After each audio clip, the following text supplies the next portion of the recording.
Shalom bagi kita semuanya, selamat hari Minggu bagi kita. Marilah kita sejenak merenungkan firman Tuhan. Marilah kita berdoa. Kasih karunia dan damai sejahtera dari Allah Bapa dan dari anaknya Tuhan Yesus Kristus kiranya menyertai kamu sekalian. Amin. Firman Tuhan bagi kita hari ini dari kitab Kejadian pasal 2 ayat 18 sampai 25.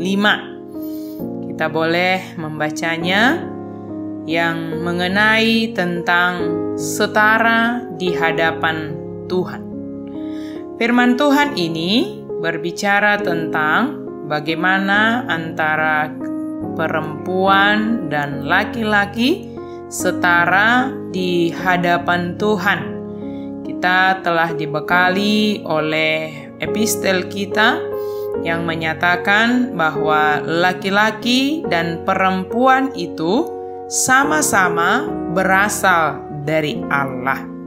Hari ini kita akan belajar bagaimana Allah menghendaki manusia itu hidup tidak seorang diri saja.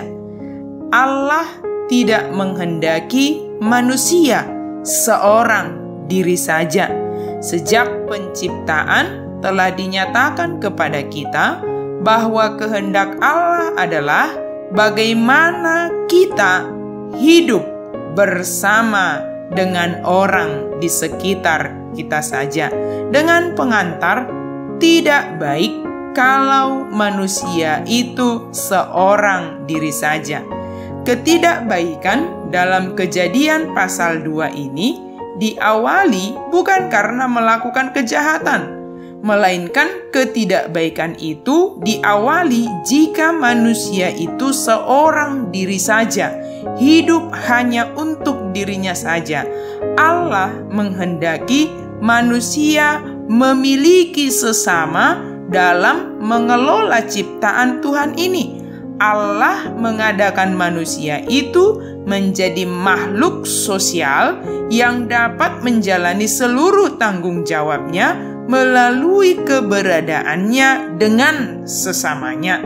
Sebab pada dasarnya kita menyadari makna diri kita dan juga dapat menjadi diri kita sekarang adalah karena pertolongan Allah melalui orang-orang yang ada di sekitar kita. Maka sahabat yang baik hati, yang pertama sekali bagi kita hari ini adalah bagaimana kita hidup bukan menjadi seorang pribadi yang egois, tetapi orang yang menyadari hidupnya hanya boleh dimaknai karena keberadaan orang lain.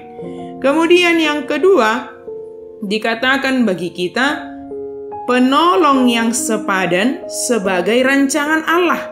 Penolong bukan dalam artian sebagai pembantu atau menganggap diri sebagai yang lebih kuat dari yang ditolong. Tetapi penolong yang sepadan adalah mitra kerja, teman sekerja yang pas dan cocok sebagai pasangan yang saling melengkapi, saling mengerti, dan saling memahami. Penolong yang sepadan ini menolong pasangannya untuk dapat melakukan peran dan tugas serta tanggung jawab yang diembankan kepadanya. Oleh karena itu, sebagai makhluk sosial, kita menjadi penolong bagi sesama kita dan kita ditolong oleh sesama kita. Tetapi kita akan menjadi penolong yang sepadan kepada pasangan kita masing-masing. Kemudian yang ketiga adalah dikatakan kita belajar tentang dasar kehidupan rumah tangga. Allah menciptakan perempuan itu dan membawanya kepada manusia itu, dan disebutkan sebab itu seorang laki-laki akan meninggalkan ayahnya dan ibunya dan bersatu dengan istrinya, sehingga keduanya menjadi satu daging. Inilah menjadi dasar kehidupan rumah tangga.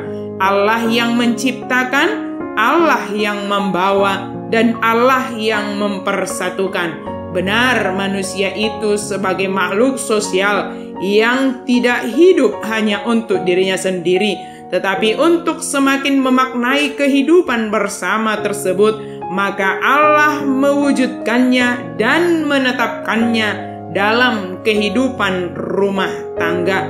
Sahabat yang baik hati, hiduplah sebagai makhluk sosial. Jauhkan egoisme dari kehidupan kita. Tuhan akan menuntun orang yang menjadi penolong yang sepadan bagi kita, menjadi mitra kerja kita dalam melaksanakan dan merayakan kehidupan yang Tuhan anugerahkan bagi kita. Maknailah kehidupan yang setara itu di dalam kehidupan keluarga yang Tuhan sediakan bagi kita semua, sebab semua kita hidup di dalam keluarga. Dan mari pandang sesama kita sebagai pewaris kehidupan yang kekal.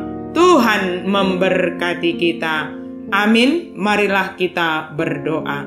Terima kasih Tuhan untuk firman-Mu yang mengingatkan kami supaya kami boleh hidup berdampingan dengan sesama kami, supaya kami boleh hidup dan menjadi orang yang peduli terhadap sesama kami, menolong sesama kami yang ada di sekitar kami, dan boleh memaknai kehidupan kami melalui keberadaan mereka. Terima kasih ya Tuhan untuk kasih-Mu bagi kami. Terima kasih karena menyambut kami sebagai makhluk ciptaan-Mu yang Engkau kasihi. Di dalam nama Yesus Kristus kami berdoa dan mengucap syukur. Amin.